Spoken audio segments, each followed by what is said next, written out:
গত 25শে November Chinese মার্কেটে কিন্তু লঞ্চ হয়ে গেল আমাদের Oppo Reno 13 সিরিজ। তবে স্মার্টফোনটি নিয়ে বাংলাদেশে কম হাইপ তৈরি হয় নাই। জনগণ অধিক আগ্রহ নিয়ে বসে আছে স্মার্টফোনগুলোর স্পেসিফিকেশনগুলো জানার জন্য এবং এর প্রাইসই বা কত হতে পারে। স্মার্টফোনগুলোর স্পেসিফিকেশন খুবই কম্প্যাক্ট লেভেলের হতে যাচ্ছে। তাহলে চলুন দেরি কিসের, ভিডিওটি লাইক দিয়ে চ্যানেলে নতুন হলে চ্যানেলটি সাবস্ক্রাইব করে ভিডিওটি শুরু করা যাক। ডিজাইনগত দিক দিয়ে অবশ্যই iPhone 16 সিরিজের কথা মনে করে দিতে পারে, কারণ স্মার্টফোনটির ফ্রেম বলুন কিংবা এর স্মার্টফোনটির ব্যাগ বলুন সেক্ষেত্রে কিন্তু সম্পূর্ণ ফ্ল্যাট রাখা হয়েছে বিদায় হাতে নিলে খুবই কম্প্যাক্ট একটা ফিল পাবেন, কারণ স্মার্টফোনটির থিকনেস করা হচ্ছে আপনার 7.24 মিলিমিটার এবং ওজন করা হচ্ছে 181 গ্রাম। তবে ভালো লাগার বিষয় এই যে স্মার্টফোনটিতে আপনার 5600 mAh ব্যাটারি ইউজ করার সত্ত্বেও কিন্তু তারা ওয়েট ডিস্ট্রিবিউশনে খুব বেশি ইনহ্যান্স করেছে বলতে পারেন। ব্যাপারটা অবশ্যই আমার ভালো লাগলো, তাই তাদেরকে একটা থামস আপ। যেটি আপনার বক্সে থাকে 80 ওয়াট ফাস্ট চার্জিং স্পিডকে সাপোর্ট করে। স্মার্টফোনটির ব্যাকে গ্লাস ইউজ করা হলো, ব্যাকে কিন্তু এক প্রকার একটা টেক্সচার ইউজ করা হয়েছে, যেটা অবশ্যই স্মার্টফোনটির বক্সেও সেম টেক্সচার ইউজ করেছে। যেখানে আবার ক্যামেরা মডিউল তো আপনি দেখতে পাচ্ছেন সিঙ্গেল পিস অফ গ্লাসের ব্যবহার করে, যার মধ্যে প্লেসমেন্ট করেছে সনির IMX890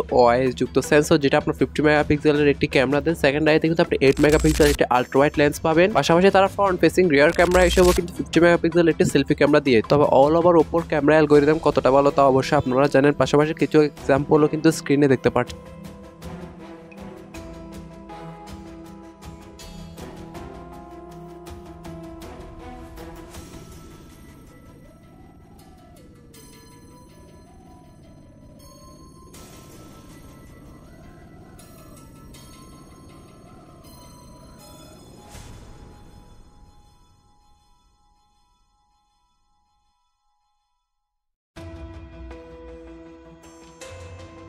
আর IP69 এর মতন রেটিং থাকা স্মার্টফোনটিকে ফুললি ওয়াটারপ্রুফও বলতে পারেন। যার ফোনটা আসলেই পাবেন 120 হার্জ রিফ্রেশ রেট যুক্ত 1.5K রেজুলেশনের একটি 6.59 ইঞ্চি মাপের কম্প্যাক্ট অ্যামোলেড ডিসপ্লে। পাশাপাশি ডিসপ্লেতে কিন্তু আরও থাকছে 460 ppi density. All over display নিয়ে বললে অবশ্যই আপনাদেরকে আনস্যাটিসফাইড করবে না। পাশাপাশি এতে ইনডোর এবং আউটডোর ভিজিবিলিটির জন্য দেওয়া হয়েছে 1200 নিটসের পিক ব্রাইটনেস। আপনার চোখ প্রোটেকশন করার জন্য কিন্তু এখানে 3840 হার্জের কিন্তু ডেমিং ফিউচারও থাকছে। আর অল ওভার ডিসপ্লে চিনামো বেজেলের দিকে একটু লক্ষ্য করেন, দেখতেই পাচ্ছেন সম্পূর্ণ সিমেট্রিক্যাল টাইপের কিন্তু চিনামো বেজেল দেওয়া হয়েছে, তাই অল ওভার ডিসপ্লেটিকেও কিন্তু একটা ফ্ল্যাগশিপ ক্যাটাগরি ধরা যায়। Out of the box Android 15 আসা স্মার্টফোনে কিন্তু ব্যাক এন্ড ইউজ করা হয়েছে তাদের নিজস্ব OS মিস কালার OS 15, যেটা এবারে তারা অনেক ভালোভাবে অপটিমাইজেশন করেছে। প্লাস এখানে কিছু আপনি অনেকগুলো AI ফিউচারও পেয়ে যাবেন। আর আমি যদি পারফরমেন্সের কথা বলি, স্মার্টফোনটিতে কিন্তু চিপসেট হিসেবে ব্যবহার করেছে MediaTek Dimensity 835, যার ম্যাক্স ক্লক স্পিড হচ্ছে কি আপনার 3.35 GHz। মূলত এই চিপসেটটাতে আপনার যে জিপিইউটা ইউজ করেছে, এটা সেম জিপিইউ কিন্তু আপনার MediaTek ফ্ল্যাগশিপ চিপসেটগুলোতে ব্যবহার করে। For example MediaTek Dimensity 9200। Overall স্মার্টফোনটিতে আপনার হাই এন্ড গেম বলুন কিংবা জেনশন ইম্প্যাক্টের মতন গেম খেলার সময় একটু লাগে